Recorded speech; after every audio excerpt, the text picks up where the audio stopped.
I would say flies are the most underrated group of insects. The hardcore entomologists put it over your head like this. It shows you're tough when you have spiders raining down on your face. If a fly was a person, it would be a quiet achiever. I'm Dr. Keith Bayless, and I study flies. I came from the US. I grew up in a very densely populated area.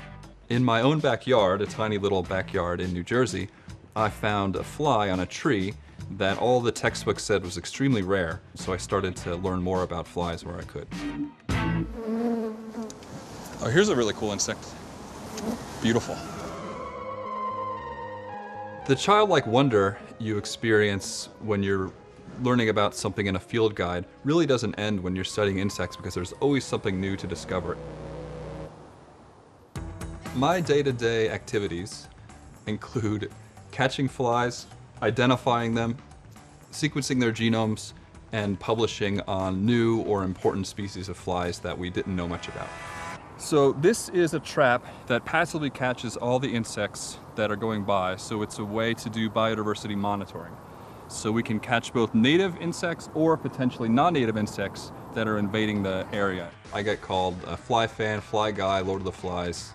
It's a pretty full sample, pretty good. It should be quite diverse.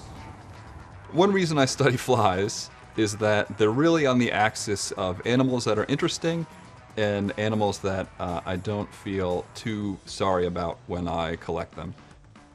I've killed more flies than most people even realize exist, for different purposes, obviously.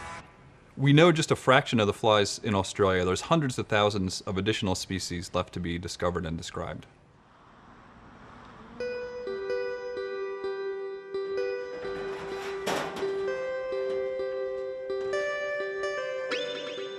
The more we can learn about the native Australian insects, the more prepared we are to understand and fight off potential invasions. And as human society grows and changes, there's species out there that can adapt and affect us in different ways. So the more we are prepared and more we understand about the natural world now means that we will have more information for potential changes in the future. What we're doing is sifting through the trap for certain focal taxa that we're interested in, or certain things that we know are rare or important. I've discovered and described 7 new species of flies.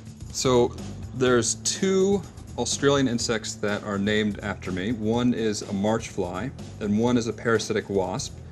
When that fly was named after me, I called my mom and she was very excited. But really, there's a ton of undescribed species everywhere. Here in CSIRO's Australian National Insect Collection, we have about 2 million specimens of flies.